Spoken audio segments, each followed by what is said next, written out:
Hello बच्चों, कैसे हैं आप लोग। उम्मीद करते हैं आप सब लोग अच्छे होंगे। आप सभी लोगों का टेक्निकल फिजिक्स गुरु चैनल पर बहुत बहुत स्वागत है और मैं आप सबके लिए एक नया वीडियो लेकर आया हूं। फिर से वही क्लास 10th के चैप्टर की तरफ हम लोग बढ़ेंगे। क्लास 10th में हम लोग पहला चैप्टर हम लोग पढ़ रहे हैं। कौन सा? वो है आपके पास लाइट। ठीक है, तो अगर आपको ये वीडियो अच्छा लगेगा तो आप प्लीज लाइक एंड सब्सक्राइब करिएगा और दोस्तों के साथ शेयर करना ना भूलिएगा कि हो भला तो सबका भला हो, सिर्फ अपना भला ना हो, है कि नहीं। तो बच्चों चलिए स्टार्ट करते हैं हम लोग। जो हमारा सबसे पहला चैप्टर है वो है रिफ्लेक्शन ऑफ लाइट। ठीक है, जैसा कि कल मैंने बताया था कि what is light. Light is the form of energy, है ना, made up of photons. Speed of light क्या थी ये आप लोग जान रहे थे, 3 × 10⁸ मीटर पर सेकेंड। तो आज हम लोग पहला टॉपिक चलते हैं। इसके अंदर सबसे पहले टॉपिक बात करते हैं what is reflection of light. क्या होता है इसके बारे में आज हम लोग स्टडी करेंगे। ठीक है, तो सबसे पहले हम लोग एक बात बता दूं आपको कि अगर मुझे कोई भी ऑब्जेक्ट दिखाई दे रहा है उसके पीछे ये रिफ्लेक्शन भाई साहब का बहुत बड़ा हाथ है। ये अगर नहीं होते तो कोई ऑब्जेक्ट हमें दिखाई नहीं देता। मतलब क्या है सर, ये इनका रोल क्या है दिखाई देने में कोई भी ऑब्जेक्ट को। तो बहुत सिंपल है बच्चों। सपोज करिए वहां पर आपके पास बल्ब है और ये मेरे पास पेन है, तो बल्ब की लाइट इस पेन पे पड़ती है और उसके बाद रिफ्लेक्ट होकर मेरे आंखों पर आती है, तभी ये पेन हमें दिखाई देता है। ठीक है, मतलब वो जो टॉर्च है, बल्ब है, सनलाइट है, कुछ भी है, उससे लाइट इस पर पड़ेगी, उसके बाद मेरे आंखों पर आएगी, तभी ये ऑब्जेक्ट मुझे दिखाई देगा। ठीक है, तो अगर रिफ्लेक्शन ना होता, जब सपोज करो बच्चों एक बहुत इंपॉर्टेंट सा कॉन्सेप्ट बताता हूं कि मान लो ये कुछ ऐसे मटेरियल का बना हो जो लाइट को रिफ्लेक्ट ही ना करे। मींस लाइट यहां पड़े तो, लेकिन ये रिफ्लेक्ट ही नहीं करे, पूरी की पूरी लाइट को एब्जॉर्ब कर ले, तो क्या ये ऑब्जेक्ट मुझे दिखाई देती? नहीं दिखाई देती। ये अनिल कपूर बन गया होता। अनिल कपूर समझ रहे हैं ना, मिस्टर इंडिया बन गया होता, इनविजिबल मैन, है कि नहीं। तो मैन तो नहीं, इनविजिबल ऑब्जेक्ट बोल सकते थे। तो गायब भी हो सकता है कोई ऑब्जेक्ट। कोई पूछेगी क्या कोई ऑब्जेक्ट इनविजिबल हो सकता है, तो आप कह सकते हैं हो सकता है सर। अगर उसके ऊपर लाइट पड़े, वो लाइट को रिफ्लेक्ट करने के बजाय टोटली उसको क्या करे, एब्जॉर्ब कर ले, तब हम कहेंगे क्या कि वो ऑब्जेक्ट हमें दिखाई नहीं देगा। इसका मतलब दुनिया में अगर हमें कोई भी चीज दिख रही है, भगवान ने हमें इतनी खूबसूरत आंखें दी है, मुझे भी दी है, ठीक है, उसके पीछे रीजन क्या है, मुझे कोई भी चीज देखना है और देखने के लिए सबसे पहला फिजिक्स का इंपॉर्टेंट कॉन्सेप्ट हम लोग यूज करते हैं, रिफ्लेक्शन ऑफ लाइट। तो आइए इसके बारे में हम लोग समझते हैं कि रिफ्लेक्शन ऑफ लाइट होता क्या है। जैसा कि देखिए ये सनलाइट है, इन भाई साहब एक मिरर लेके खड़े हैं, सन से रेज आई, है ना, आने के बाद ये रिफ्लेक्ट होकर के यहां पर चली गई। इस फिनोमिना को भी हम क्या कहते हैं, रिफ्लेक्शन ऑफ लाइट। जैसा कि आप लोग करते हैं क्लास में बैठ करके अपने वॉच का ऐसे ऐसे वो रिफ्लेक्ट करते हैं, जो सनलाइट आपके वॉच पे पड़ती है आप लोग इधर उधर रिफ्लेक्ट करते हैं ना। इस फिनोमिना को भी क्या बोलते हैं, रिफ्लेक्शन ऑफ लाइट। ठीक है, तो क्या हो रही है बच्चों, बहुत इंपॉर्टेंट कॉन्सेप्ट है, ध्यान से सुनिएगा। ये लाइट अभी कहां थी, एयर में थी, टकराने के बाद वापस कहां पे आ गई, एयर में आ गई, है ना। टकराने से पहले और टकराने के बाद लाइट वापस उसी मीडियम में आ जाती है। इस फिनोमिना को हम क्या बोलते हैं, रिफ्लेक्शन ऑफ लाइट। गया, टकराया और वापस आया, इसको बोलते हैं bouncing back. Bouncing back of light into the same medium is called reflection of light. Light bounce back हो रही है, बाउंस बैक का मतलब टकराई, टकरा के वापस उसी मीडियम में आ गई। इस फिनोमिना को हम क्या बोलते हैं, रिफ्लेक्शन ऑफ लाइट। जैसा कि हम लोग यहां देखेंगे, देखिए यहां आपको देखने के लिए मिल रहा है, ये आपके पास एक मिरर है, ठीक है, और यहां पे सपोज करिए मैंने कोई सोर्स ऑफ लाइट रखा, टॉर्च रखा, टॉर्च से लाइट निकली और जैसे ही सरफेस को टच की, टच करने के बाद वापस वो उसी मीडियम में रिफ्लेक्ट बैक हो जा रही है। इस फिनोमिना को हम क्या बोलते हैं, रिफ्लेक्शन ऑफ लाइट। ठीक है, एयर से आई थी लाइट, अब वापस कहां चली गई, एयर में ही चली गई आफ्टर रिफ्लेक्शन के बाद। इस फिनोमिना को हम क्या बोलते हैं, रिफ्लेक्शन ऑफ लाइट कहते हैं। अब कॉन्सेप्ट नंबर 1, तो जैसा कि डेफिनेशन पहले देख लेते हैं। डेफिनेशन क्या बोल रहा है, the reflection is the phenomena of bouncing back of light into the same medium on striking the surface of any object. मतलब किसी सरफेस पे टकराने के बाद अगर लाइट बाउंस बैक करती है उसी मीडियम में, इस फिनोमिना को हम बोलते हैं व्हाट, रिफ्लेक्शन ऑफ लाइट। समझ में आ गया बच्चों, वेरी गुड। चलिए अब आगे बढ़ते हैं। थोड़ा सा इस फिगर को हम लोग देखना चाहते हैं ना, ये जो हमारे पास फिगर दिख रहा है इसको समझने का प्रयास करिएगा। आगे आपको ये फिगर ऐसा भी बना हुआ दिख सकता है, ये हो गया आपके पास प्लेन मिरर, ऐसे भी हम बना सकते हैं, ठीक है। प्लेन मिरर को हम ऐसे भी बनाते हैं और यहां से जो लाइट आ रही है ये कहलाएगी इंसिडेंट रे। जैसे ही रे सबसे पहले किसी सरफेस को टच करेगी, है ना, स्ट्राइक करेगी, तो आप क्या करेंगे, उस सरफेस, वो जो सरफेस है इसके परपेंडिकुलर एक लाइन ड्रॉ करेंगे जिसको हम क्या बोलेंगे, नॉर्मल। इसको हम क्या बोलेंगे, नॉर्मल। ध्यान दीजिएगा, ये जो सोर्स से लाइट निकल रही थी, आपके टॉर्च से लाइट निकल रही थी, उस रे का नाम होगा इंसिडेंट रे, ठीक है। टॉर्च से लाइट निकली, जैसे भाई साहब ये आ रहा है, सन से लाइट निकली, इसको क्या बोलेंगे, इंसिडेंट रे, इंसिडेंट रे, ठीक। जैसे ही सरफेस से टकराएगी, first of all what you have to do, you have to draw normal, एक इमेजिनरी लाइन, डॉटेड लाइन, ठीक है, नॉर्मल उसको बोलते हैं, जो इस सरफेस के हमेशा क्या होगा, परपेंडिकुलर होगा, ठीक।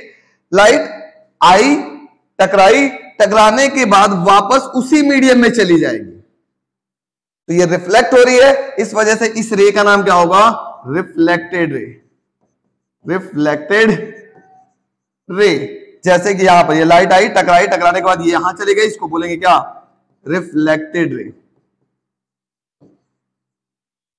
Reflected ray. तो याद रखिएगा, बेसिक फंडामेंटल आपके पास तरीका ये होना चाहिए, लाइट अगर सोर्स से निकल रही है तो उसको बोलेंगे इंसिडेंट रे, एक इस सरफेस के नॉर्मल, एक इमेजिनरी परपेंडिकुलर लाइन ड्रॉ करेंगे, इमेजिनरी।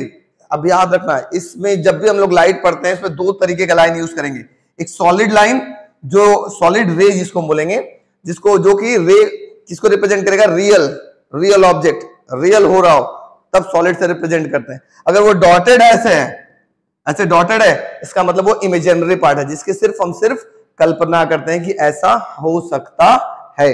जैसे कि यहां देखो बच्चों, यहाँ सॉलिड रे आ रही है, इसका मतलब ये रे वाकई में आ रही है, वास्तविक में ये रे आ रही है, वास्तव में ये रे आ रही है। यहाँ डॉटेड है, इसका मतलब इसको इमेजिन करना है। यहां भी सॉलिड गई, इसका मतलब वापस से सही में रे वापस जा रही है, ठीक है। तो रियल चीज को दिखाने के लिए सॉलिड, ठीक है, वर्चुअल चीज के बारे में बात करने के लिए डॉटेड लाइन। आगे बढ़ते हैं, थोड़ा समझने का प्रयास करिएगा। अब एक चंदन्स लॉ, चंदन सर का लॉ बहुत इंपॉर्टेंट है, हमेशा जो एंगल किससे बनेगा बच्चों, एंगल ध्यान देने वाली बात है, ये जो एंगल बनता है हमेशा रे और नॉर्मल के बीच का एंगल बनेगा। जैसे बोले ये इंसिडेंट रे है, ये नॉर्मल है, इनके बीच का ये एंगल कहलाएगा एंगल ऑफ इंसिडेंस। हमेशा रे और नॉर्मल के बीच में एंगल बनता है, याद रखिएगा। जैसे यहां पे देखो, ये एक रे है, इस रे का नाम क्या है, रिफ्लेक्टेड रे, और ये नॉर्मल है, इनके बीच का एंगल कहलाएगा एंगल ऑफ रिफ्लेक्शन, है ना। ये गलती ना हो, बहुत सारे बच्चों से ये गलती होती है, तो हमेशा याद रखिएगा जो एंगल बनेगा हमेशा रे और नॉर्मल के बीच का बनता है। जैसे देखो, ये हो गया इंसिडेंट रे और ये हो गया नॉर्मल, इनके बीच का एंगल ये क्या कहा गया, एंगल ऑफ इंसिडेंस। सिमिलरली ये फिर से नॉर्मल है और ये रे है, रिफ्लेक्टेड रे, इनके बीच का एंगल क्या कहा गया, एंगल ऑफ रिफ्लेक्शन, ठीक है।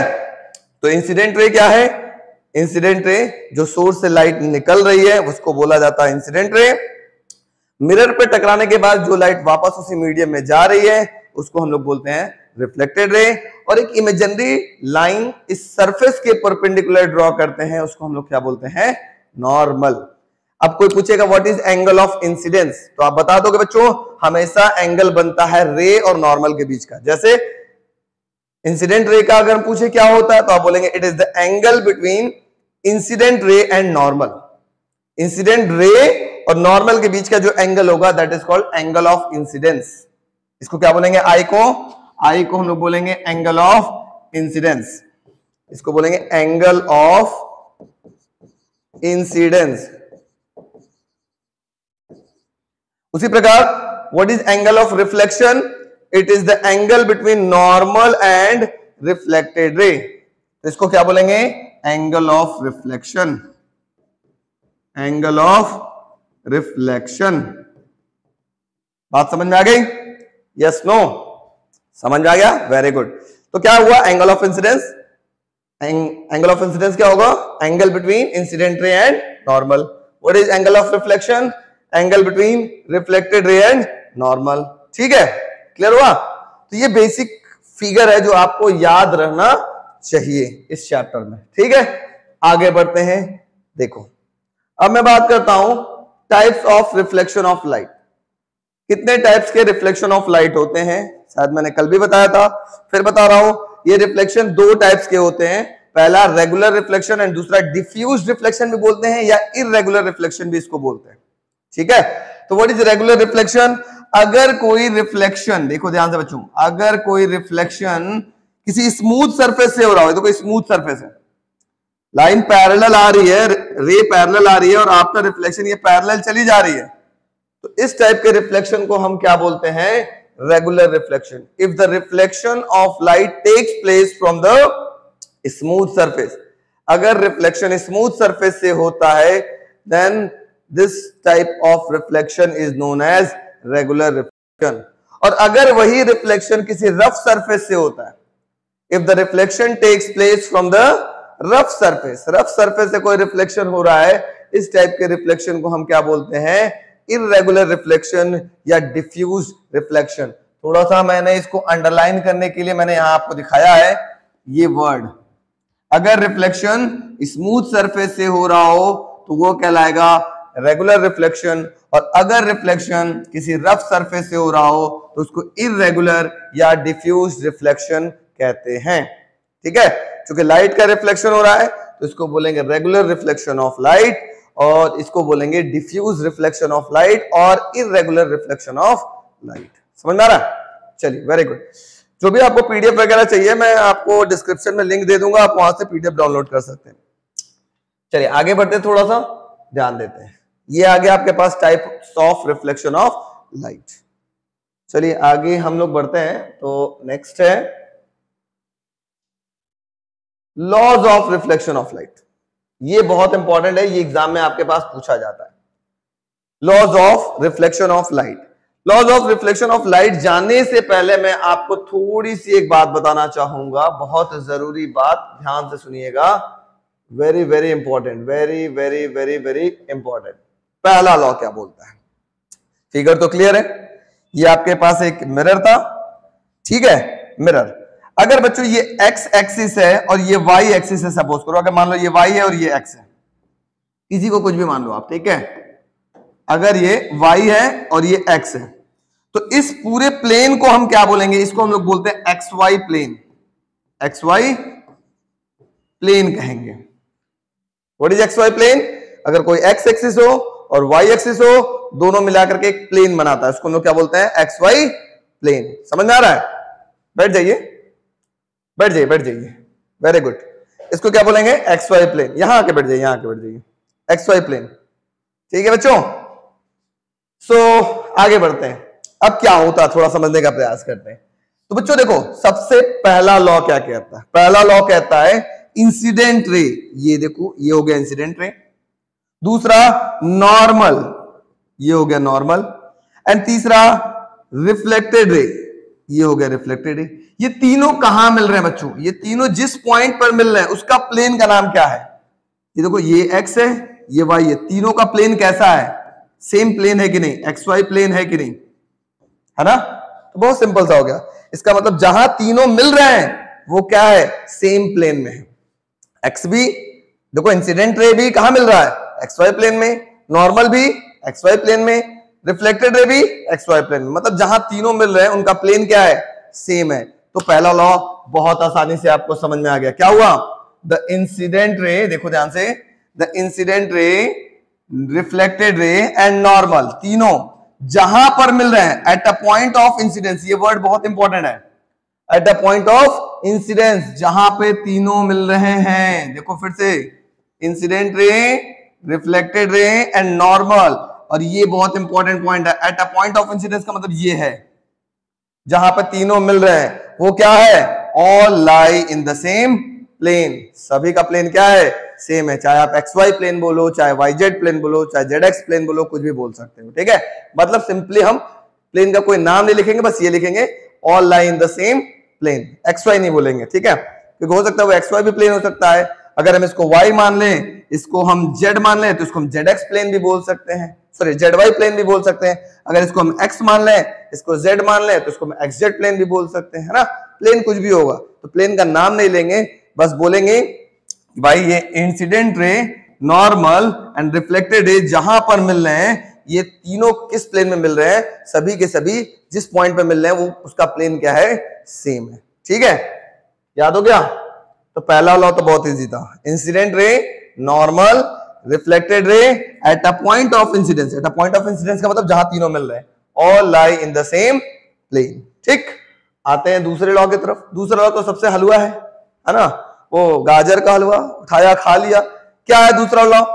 जिस एंगल से ये भाई साहब आ रहे होंगे, मान लेते हैं अगर ये 30 डिग्री से आ रहा होगा, आई की वैल्यू 30 डिग्री है, तो जब रिफ्लेक्ट होगा तो भी कितना होगा, आर की वैल्यू भी क्या होगा, 30 डिग्री होगा। मतलब एंगल ऑफ इंसिडेंस हमेशा एंगल ऑफ रिफ्लेक्शन के क्या होता है, बराबर होता है।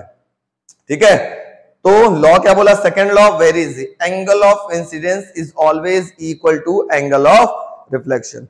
मान लीजिए ये 40 डिग्री से आ रहा है, आई की वैल्यू 40 डिग्री है, तो बताओ बच्चों आर की वैल्यू कितनी होगी, आर की वैल्यू कितनी होगी, ये भी 40 डिग्री। जितनी आई होगी उतना ही आर होगा, सिंपल सी बात। It means angle of incidence is always equal to angle of reflection. बात समझ में आ गया? दोनों लॉ बहुत इंपॉर्टेंट है, पूछे जाते हैं अक्सर। तो what is first law? First law कहता है incident ray, normal, reflected ray at a point of incidence all lie in the same plane. Second law क्या बोलता है, angle of incidence is always equal to angle of reflection. ये दोनों हमेशा क्या होता है, आपस में बराबर होता है, जैसा कि यहां पर आपको दिख रहा है, angle of incidence is always equal to angle of incidence. ठीक है, याद हो गया? ठीक है, आज के लिए इतना ही रहने देते हैं, कल फिर मिलेंगे इसी चैनल पर। तब तक अपने वीडियो को देखिएगा, शेयर करिएगा, हो सके तो सब लोग को शेयर करिएगा और लाइक करना ना भूलिएगा। ठीक है, स्टे होम बच्चों एंड स्टे होम। जय हिंद, जय भारत बच्चों।